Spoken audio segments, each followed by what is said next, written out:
Good evening, ladies and gentlemen. Welcome back to another episode of Bearded Wholesome and All Things Baltimore. This is season 5, episode 14, and I have a very special guest.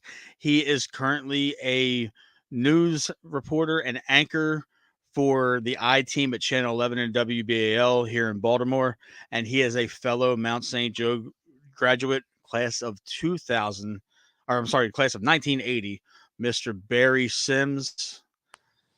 Mr. Sims, thank you for joining the show. Hey man, how you doing? It's great to finally get a chance to interview you. You have been on my bucket list for interviews for quite some time. Um, Yeah, I'm I hearing love this. And I'm just like, this is very interesting to be on your bucket list. yes. You're a Mount St. Joe grad as well as I am.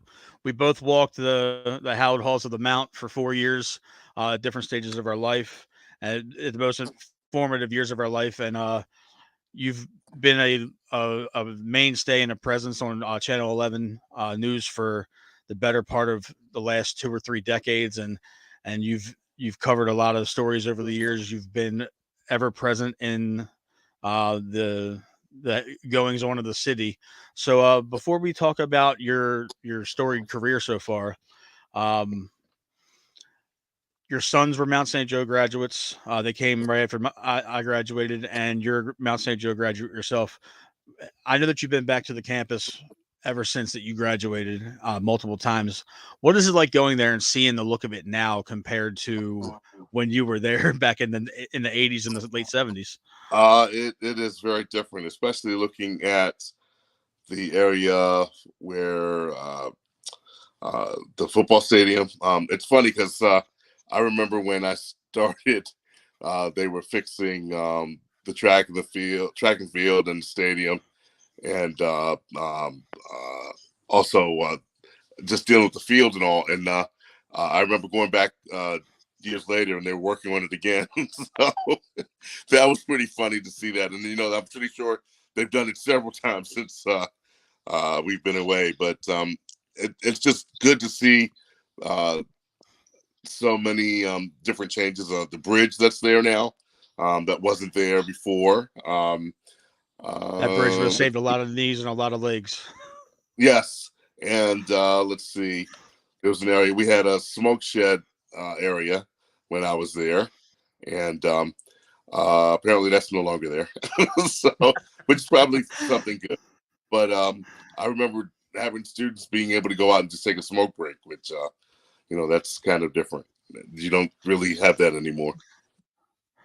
Yeah, I would assume that those days are long gone. Yes. But you developed your passion for reporting and being in front of a camera and chasing news stories at the Mount. What was? Do you remember the moment where you figured out that's what you wanted to do with your life? Um, I think that I was actually just dealing with writing and stuff at the Mount, and then I was running track, and I took I think it was in my junior year. I took that spring off, and I actually did an internship at a radio station, and that really did solidify for me. That's what I wanted to do, and it was funny. It was hard to come back to track the next year, but I did find that I knew I wasn't going to be running track forever, so it was better to go in and explore what I wanted to do for my career. So that's what I did. Yeah. And you did your internship at WWIN, I believe. Yes, that's right. I did WWIN. There was a wonderful woman there. Her name Mary Claiborne, and she was someone who took students in, and we didn't get paid, but we went as interns, and I learned some writing skills through her, and also just speaking, just using a microphone, sitting there in front of the microphone. I remember being so afraid of just sitting there and wondering, okay, what am I going to say? Who's going to hear me? How am I going to sound? All those different things. But she just told me, you just talk, just relax, and everything will be fine. And so I started doing that. I didn't like the way I sounded when I first started, so I had to work on that a little bit. But it was also part of the learning experience. Yes, I can definitely agree with you, Barry, because it got kinda difficult listening to myself over the years and critiquing my voice and hearing how I say certain things and trying not to say, or a whole lot, and it's Right. just it's nerve-wracking, and I'm not in a news studio or in a controlled environment. I'm just in my basement with, some soundproofing area and a camera and a microphone. So I definitely get it. And you've gone on to have a fantastic career at WBAL. I know that you bounced around in a couple of news stations in Louisiana and Texas. Before coming back home. What was it like when you got the call to come back home and work at WBAL? Well, that was the weird thing because WBAL was one of the places where I interned. So while I was in college, I'd come home for the summer, and I worked at WBAL one summer as an intern. And so it was exhilarating to get that call and say, "Hey, uh, we're going to hire you." And I got to come back home. I didn't expect to be back at BAL for over 25 years, though. I thought I was going to come in, just do a couple of years, and move on. But the great part is because reporters move around so much that it was best. It was great because I got to stay here. My sons, my daughter, they got to grow up. They got to keep their friends. And I can tell you when they were younger, that wasn't always the case. We would move every 3 to 4 years. And I know that I had my oldest son, he gave me a fit about leaving Louisiana and coming back to Baltimore because Louisiana was his home as far as he was concerned when we first started. But he finally grew to like Baltimore. Well, that's good. I mean, you've been here since you were full time since 1996, I believe, and you started your first portion of your career at WBAL, at least with the news station. You were an on set anchor, and then you transitioned to being an investigative reporter. What was the decision like for you to go from sitting behind the desk to being out in the field? How did you transition to that, and what was like your defining moment for that situation? Well, each each place I worked, I was still reporting, so I would be an anchor, usually like either certain at certain hours during the week or on weekends, and so I was still reporting, and I would be doing a lot of as I was working as a reporter. I started to learn more about investigative reporting and trying to find out more about what was going on. So at each station, I was always kind of like I was doing the investigative work as well. So it was very interesting to get hired here and to be the weekend morning anchor at that time, and then also be doing the investigative work during the week. So it was just it's just because of the skills that I was learning and because of the ways that I was putting stories together, they decided that's where I would stay.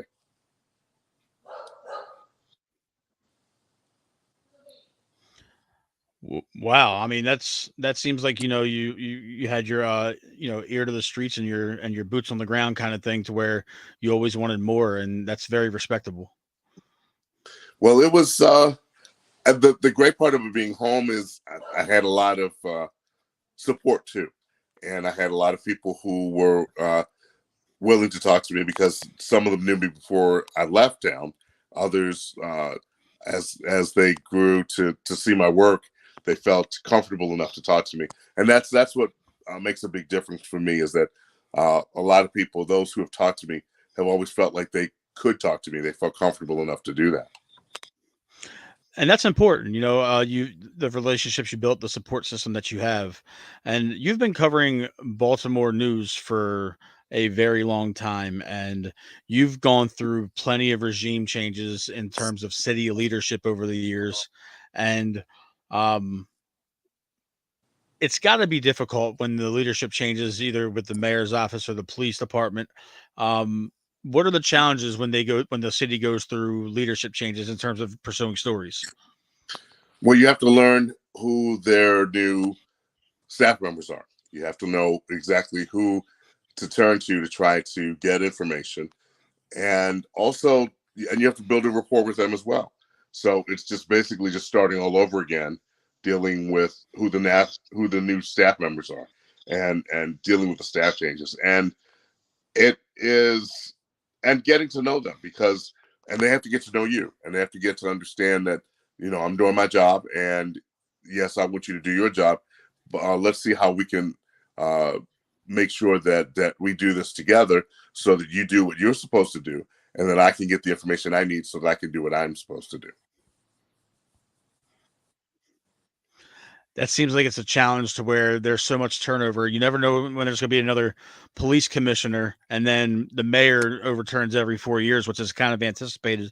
So I guess you can kind of, get yourself geared up around election time to know whether or not, hey, I'm going to be talking to the same set of people, or when we went And from, and that you happens, know, that deals with state, that deals with federal government, because a lot of times those staffs change so much, even, and when it's not election time, people come in and then they go, and someone else comes in, and then you have to learn and understand who they are and what their roles are, and how what and try to get the information you need. And if that's the person that you need to turn to or talk to, or if there's someone else in that office that is now going to be in charge of dealing with that.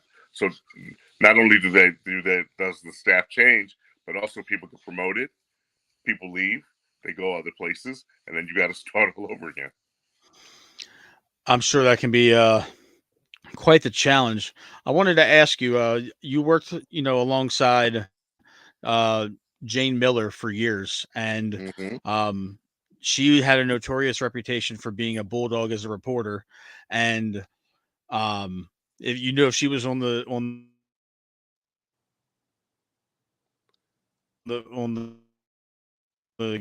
on losing the you. What'd you say? case speak that everybody to bring their lunch pail to work. Any kind of pushback from local government or state government for um, just being associated with WBAL and the investigative team? Uh, I Not get in a negative way necessarily, no, but no, no. I understand. I understand. No, I get pushback from people who don't want to speak sometimes, or and it's not necessarily people who are in government or anything like that. Sometimes it's just people who they don't want to talk about some of the things that they've done, uh, or uh, they don't want to have us pursue them and explain to other people what types of things they've done or that they've been involved in that we've investigated. So sometimes that's very difficult too. I can't tell you how many times people have tried to avoid me and just slam the door. you know, wow. um, wow. I had, and even before I got here, I mean, when I remember a particular time in Louisiana where I was doing investigative reporting, dealing with someone who actually worked for the county government. He had worked for the state government, and he decided that he didn't like the stories I was doing, and he didn't want me to continue to report about him and the allegations that were made about him. And so, but he wouldn't speak to me. I kept trying to do an interview with him, and he would not do it. And he kept going out other doors if he was at an office or something like that. And so eventually, I tried to interview him at his home. So I'm standing outside. He gets out. He comes outside. He sees me. He gets in the car and he tried to run me over. So that was interesting, but fortunately, nothing happened. He came. He backed the car up. I saw him coming out, and I just moved out of the way. And we caught it on video. And so we used that in as part of our story to show exactly how he was trying to avoid answering questions. So eventually, he ends up paying for the stuff that he had done. So he ends up in going to court and stuff like that. And so, I mean, it, the thing is trying to show, look, these are the things that are happening. There are people who are doing things that they should not be doing, and that they're harming other people. And so a lot of it is that's what I do. That's what I'm trying to look at in terms of what the stories are, and then also holding other people accountable for the stuff who may be in government or who may be just harming other people who live right down the street from you because they call and they say, "Look, this person is doing this," or and and they can't get any help. One of the biggest things for me is to be the person who is can be the voice for the other people who feel like they have no voice, and that's a lot of it.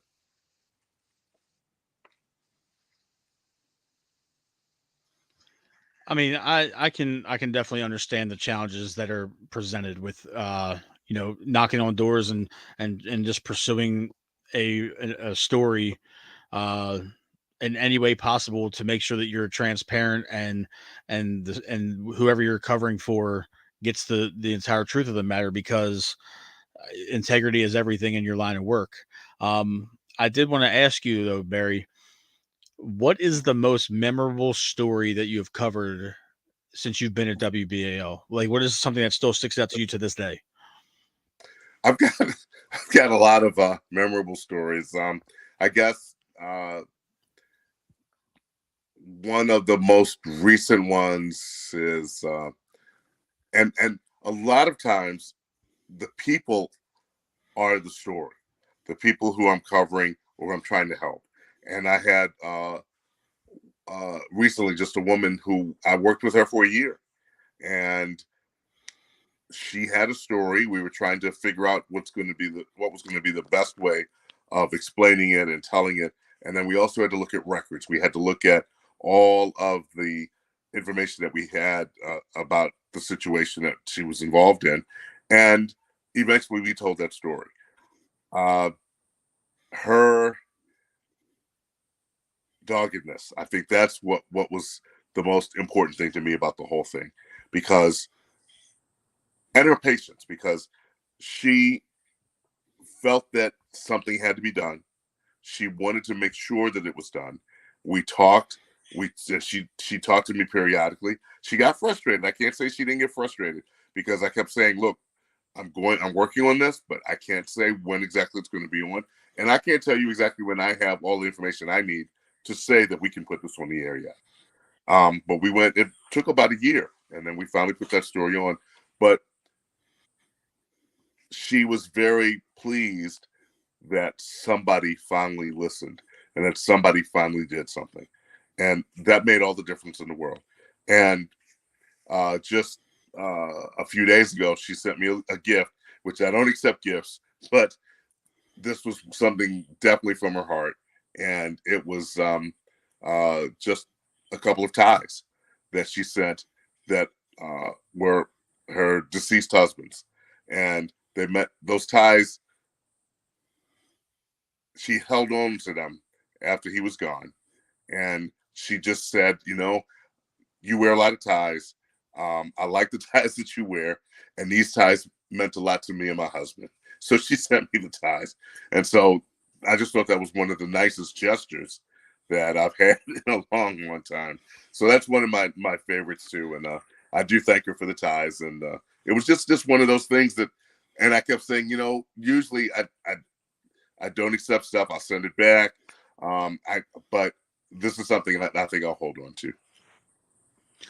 That's incredible. I'm glad that you were able to provide somebody just a listening ear, and uh, you've done that a lot over your career, and you've been very gracious, on and off camera to a lot of the people that you've talked to.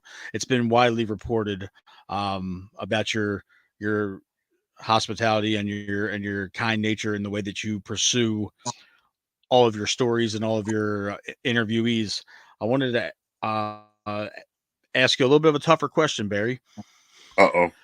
You have a lot of memorable stories. What was the toughest story that you ever had to break that kind of gripped you, I guess, by your, with morals and your emotional side and just being a human? What was something very tough that you had to report on it, even though you may not have wanted to necessarily? Uh, let's see. Um, that I did not want to, but I did. I really have a lot of trouble, and I still do, dealing with uh, stories involving children and youth, uh, young people, teenagers who get into trouble or have been victimized. Mostly those who have been victimized. It's really difficult for me to still to, especially if there's been a murder or something like that, especially with a young person, and having to try to talk to that person's family, because that's again one of the things about knocking on doors. Sometimes I have to put myself in that situation to try to just talk to those families. Um, One of the things that I learned a long time ago was to make sure that even if people to give people their space, but to also I have to ask if they say no, I don't bother them anymore.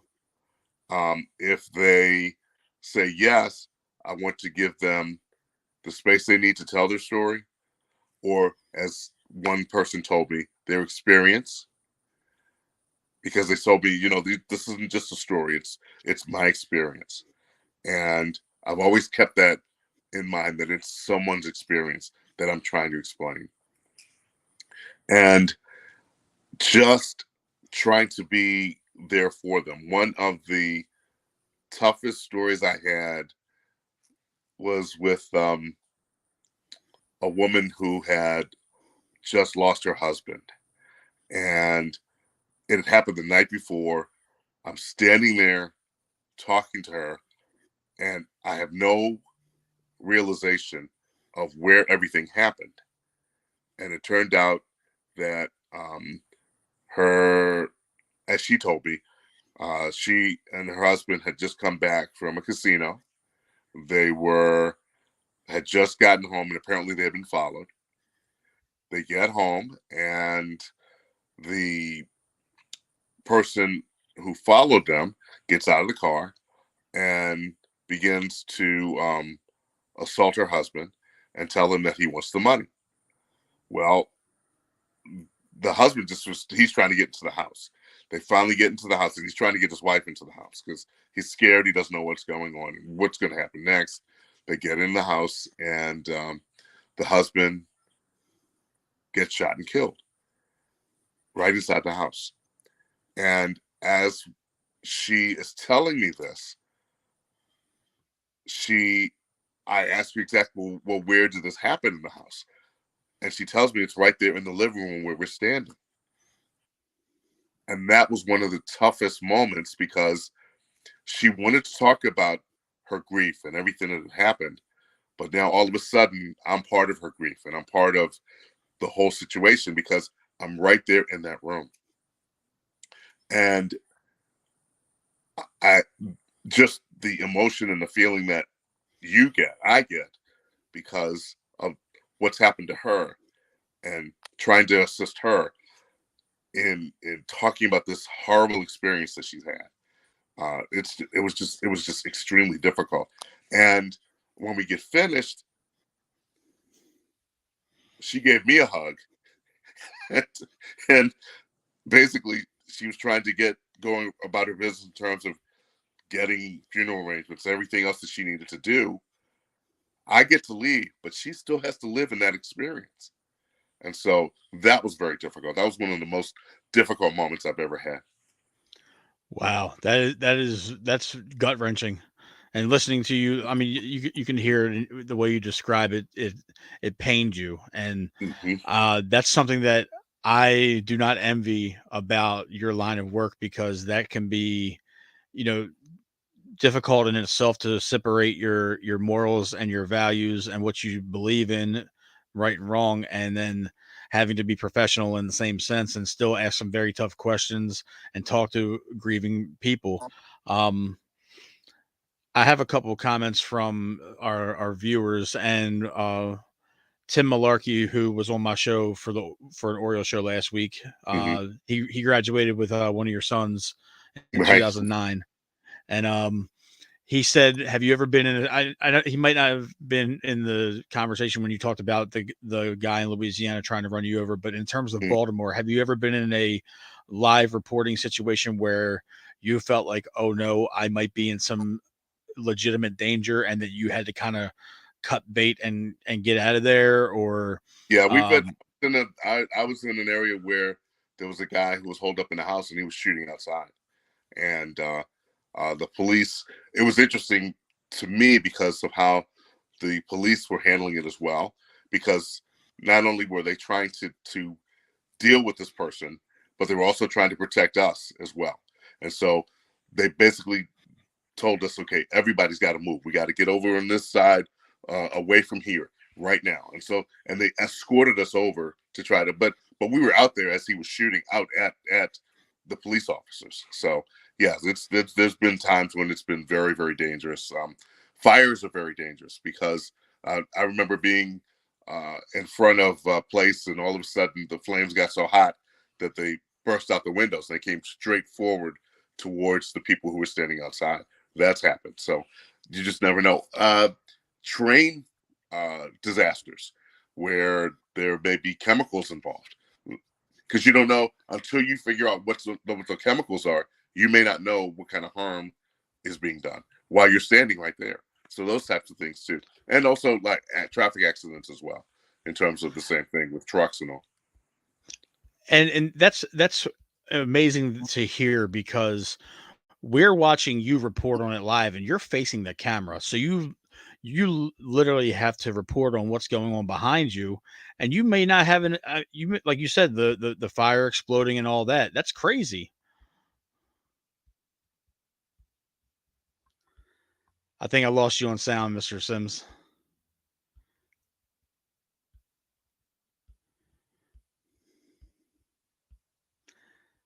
I can see you, but I can't hear you.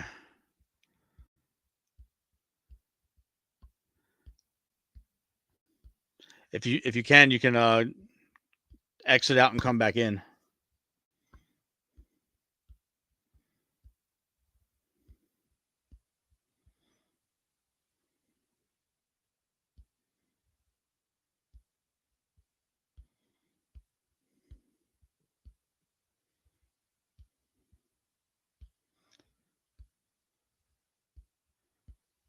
Still can't hear you, Mr. Sims.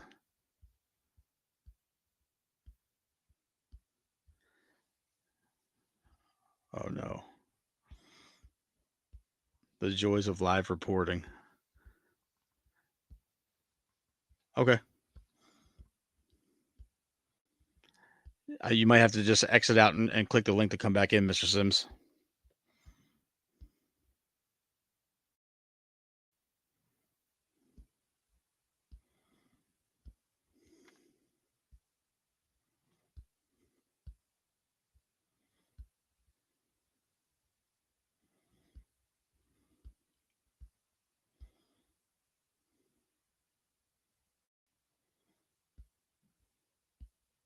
Still can't hear you. Take your time, Mr. Sims. You can come back in if you got to.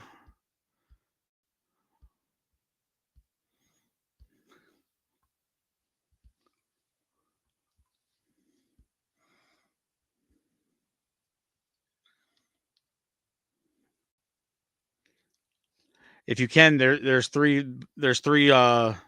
dots on the corner of your screen to where you can. There you go. Okay, he's gonna come back in. If you can, there's three. So hopefully we'll get Barry back in a second.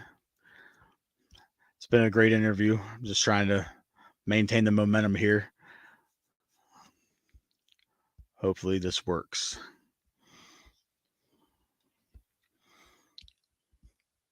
But that's definitely crazy about being at live gunfights and explosions and accidents. It's incredible.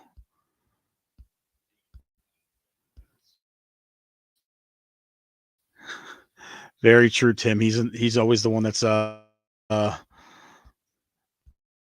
hopefully he can get this fixed. Maybe one of his sons or his daughters around.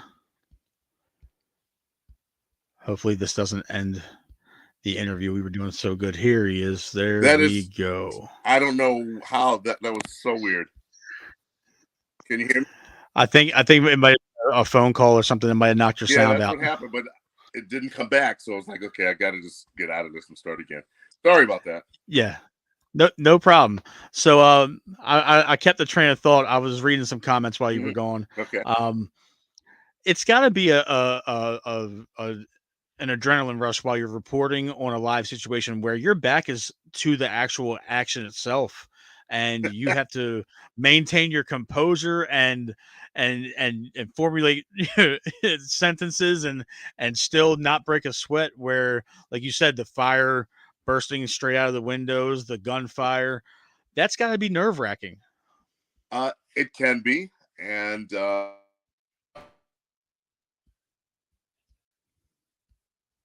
Oh, it happened again. Might have to go back and out and back in, Mr. Sims. Happened again.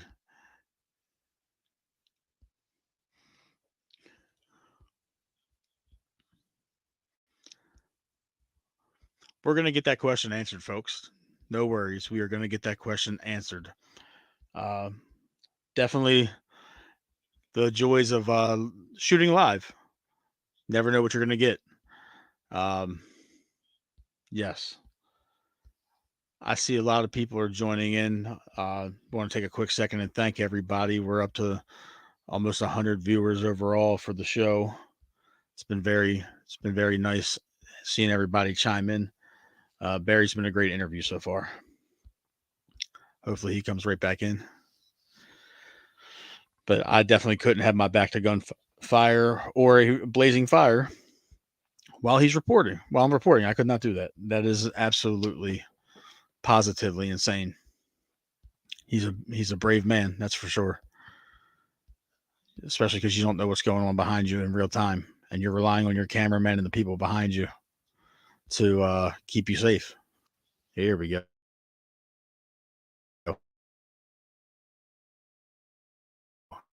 He's back.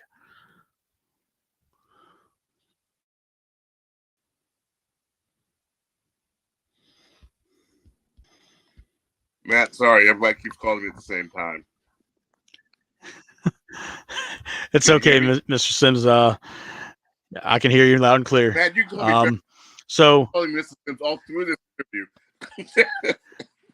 I'm sorry. Hey, it's a respect thing. My mom and dad taught me well. My It's mom just says funny. hi, I by mean, the both way. of I'm sorry, who? My mom says hi, Joyce from Eddie's. Oh, tell her hi.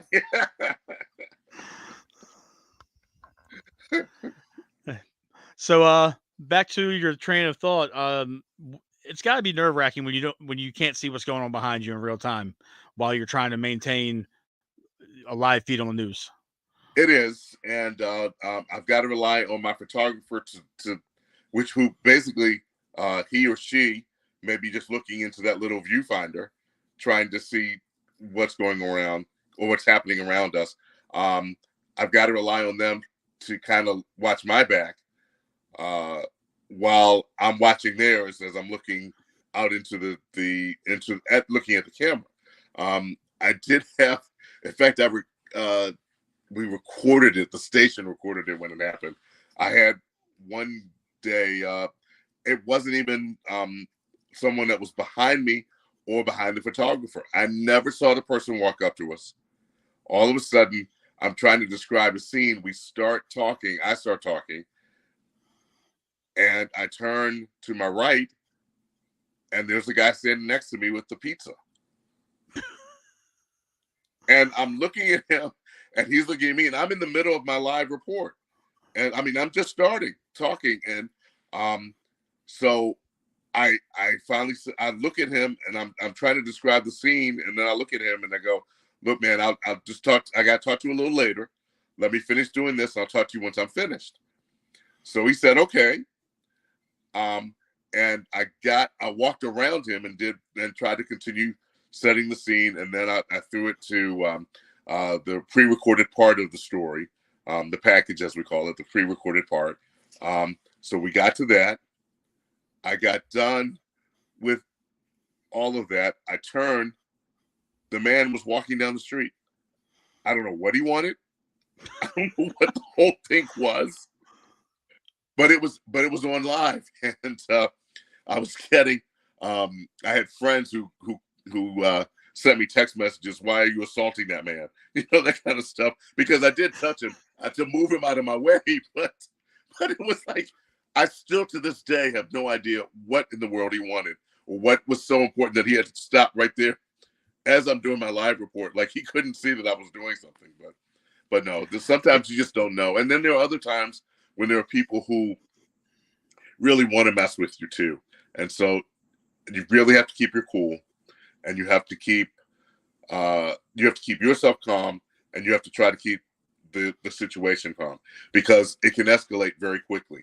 And people are doing kind of this weird stuff now where they're putting stuff on Facebook Live, putting all kinds of crazy things that they're doing, or uh, uh, doing things to either harm themselves or other people. And my fear is that kind of giving somebody that kind of platform.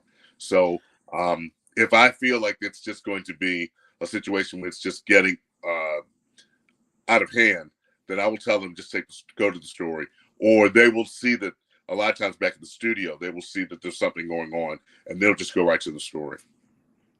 Wow, it's crazy that you mentioned that, because I've definitely seen that in just my day-to-day life, driving around and seeing somebody set up in front of city hall or the mayor's office, or just someplace random downtown, or even in the county, and you got rubberneckers that want to, jam up the area because they want to watch, or they want to be in the background, or they want to try to make a fool of themselves, or try to embarrass you, and or Mhm. whoever's doing the reporting. So that would upset me. So I'm glad that that's not the case with me.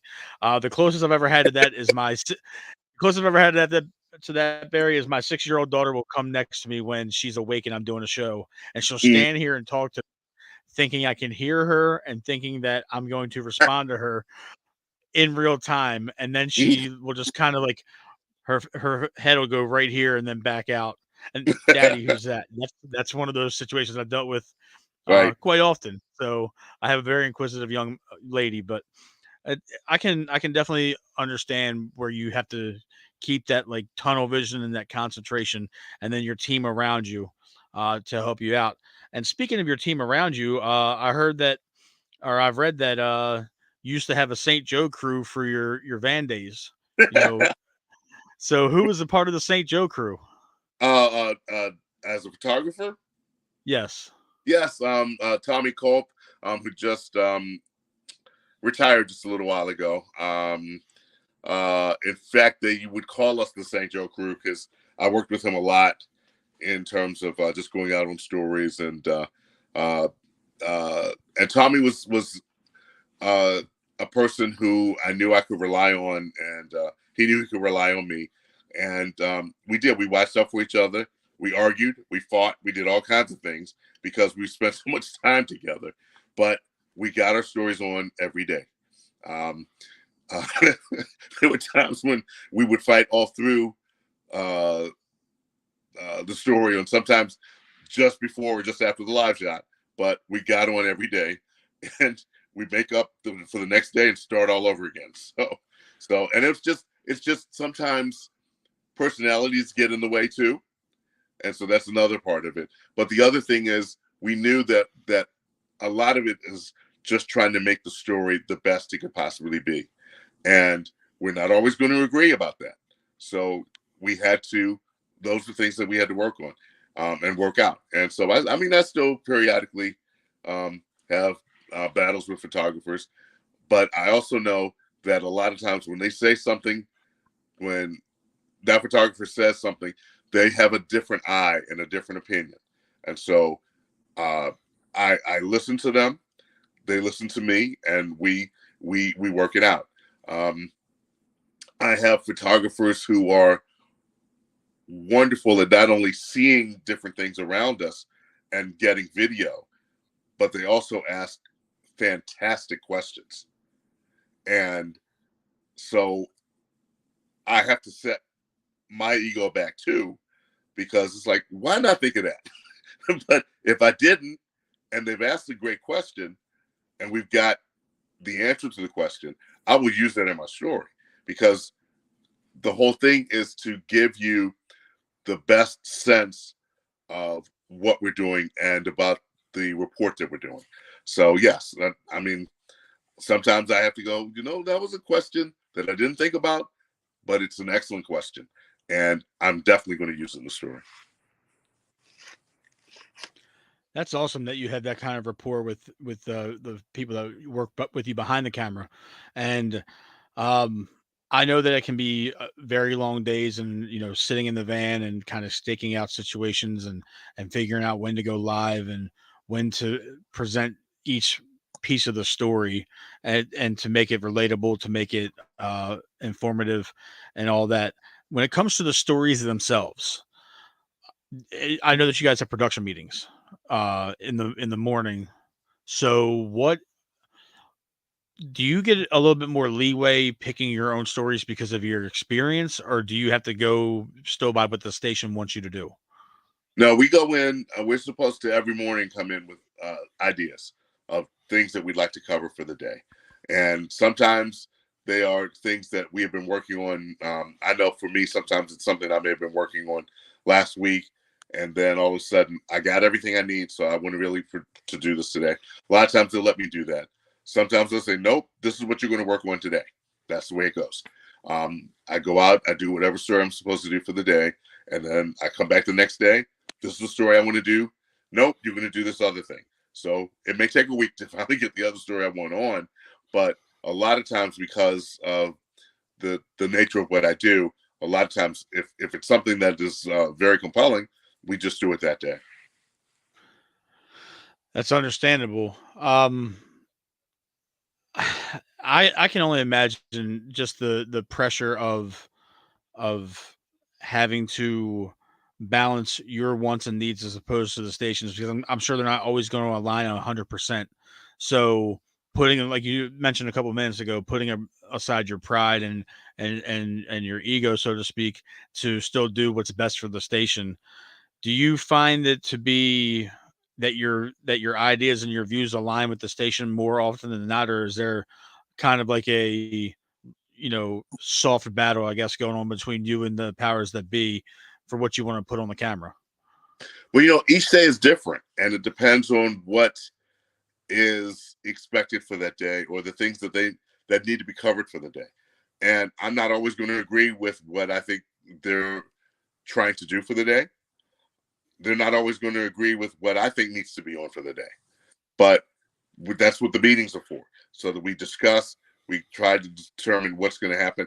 And a lot of times, if I can't get that story on, let's say I couldn't get it on today, I'm going to keep fighting to get it on. If I think it's a good story, I'm going to keep after him. I'm going to keep after him. And then I've been known to go in, if I've got a few minutes in between, um, to take a photographer and go start shooting or working on that story. If I've got a few minutes here and a few minutes there, I'll start working on it, and I'll get the other stuff I need until I got it all together. And then all of a sudden I say, look, this is the story I'm doing because I have this, I have that, I have this. This is what we have. And then they go, a lot of times, okay. So it's sometimes there are ways of working around. If I feel that it's a story that needs to be on, I'm going to work on it. So That's that's daunting to say the least.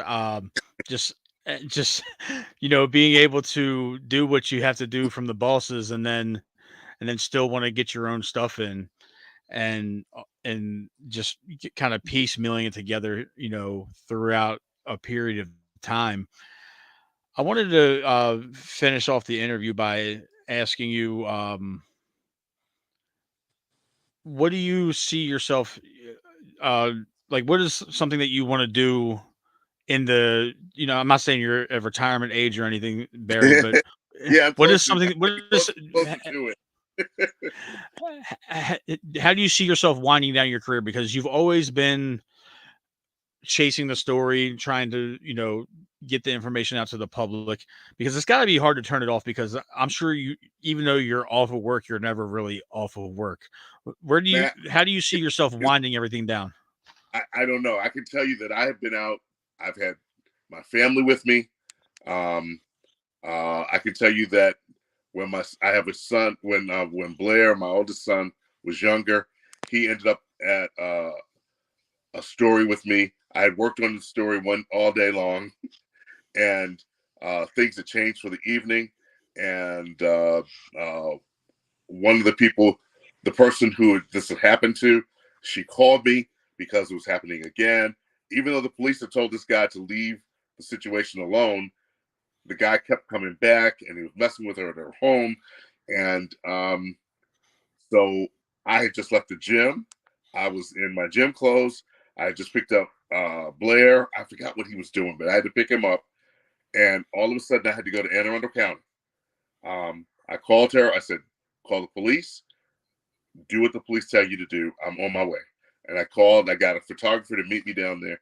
And eventually, I get down there. The guy is still messing and still doing stuff that he should not be doing, because he had changed the locks of the house. That's what it was. He, just to give everybody an understanding of what he had made a loan to this woman, basically, and then told her that he was taking her house. Well, what he was doing was illegal, and he had gone in and he changed the locks on the house. Well, he didn't have the right to do any of that. The police had told him that. Others had told him that, and he had done it before. That's what we did the story on, and the police and everyone made him leave. And I tried to interview him, and he was going to give me a hard time. Um, the police had told him to leave. He decides later on that evening, that same evening, to go back and try it again. So I get down there. The police are there. When I get there, I tell my son Blair to stay in the car. No matter what happens, do not get out of this car, because I don't know what's going to happen.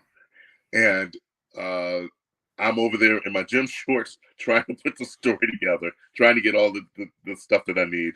And then finally, the police arrest him and take him away because he's refusing to stop what he's doing. So they take him away. We get video of that, and he looks right at me and basically calls me names, and then they take him away. So I mean, I use that in the story the next day. But of course, I'm nervous and scared down there too, because I'm not sure what he's going to do. I'm not sure what I need to do. I've got my son down here. I'm trying to protect him. I've had that kind of situation. I had another time where I had all three of my kids when they were younger go to a fire scene with me, and I had to get my uncle to come babysit while I tried to do my job. But I kept the kids, and they kind of helped me do interviews, so they enjoyed that part. So that was fun. So I mean, sometimes it's just like you when you talked about your daughter coming in. You just make the best of it, and you try to have fun with what's happening at the moment, and you do those kinds of things. But I've had friends who have been with me too, where just hearing we had heard gunshots, and all of a sudden I'm driving down the street and I can see that there's a crime scene. I can see it. I look over and I said, look, I've got to stop. I've got to make sure that what's going on is something that I have to see if this is something the station needs or something we need to air as a story. And it turned out to turn into a murder scene. And I got there just as they were basically covering over this guy. And what we did was my friends, they didn't get out of the car. They stayed there. I got what I could in terms of a little bit of video with my phone, and then I called the station. And I never get stuff showing bodies or anything like that. So I got like the scene around everything, and then I called the station, and they sent a photographer out. But yeah, your question was about working and not working. Yeah, sometimes there are times when all of a sudden something's right there in front of me, and I've got to go ahead and deal with it, and I've got to get it to the station. That seems like it can be very tedious, and even though you're trying to enjoy your downtime, the way you're operating, the way that you think, and the way that you approach just every potential story, it's got to be emotionally and mentally exhausting. Yes, at times it is. But I do take breaks. I do exercise. I do go out and I ride my bike. I do all kinds of things to try to just get my mind. And there are times when I have to turn it off too. I have to turn off the TV. I can't watch. There are times when I just need to tell myself, okay, you got to stop now. You have to leave it alone. You pick it up later on the other side. But right now, it's your time. You need to stop. I can imagine. It seems like almost you have to just turn the TV off and not leave your house just so you don't have to work. Right. That's almost like putting yourself in solitary confinement. Right. Just to have peace of mind. But Barry, thank you so much for coming on the show. We're approaching that 9 o'clock hour. We already there. Um, I appreciate you coming on. It's been a pleasure talking to you. Um, Officially checked off my bucket list. You're a legend. You're a legend in the city, Barry. You've been on my TV set for most of my life, so this has been really cool to finally interview an investigative journalist. And um, where can everybody find you on social media? I know that you're semi-active. I know that you are mostly on air. Everybody knows that Right. you're on Channel 11. Let's see. I've got Facebook. I've got Instagram. And then of course the station's website, the station WBALTV.com, and then also uh, let's see what else I have. I think that's about it. Those are the big things. Um, I am on X too. I do have an account there. Uh, but yeah, those are the places. Yeah. Thank you so much again, Barry. Thank you everybody for tuning in. Barry, you can hang around for post show. We can chat for a couple minutes off air. Okay. That's a wrap on episode Yeah, 14, I appreciate folks. you. I appreciate you um, trying to have me on, and I appreciate you allowing me to come on and just talk with you. Okay, man. Thank you so much.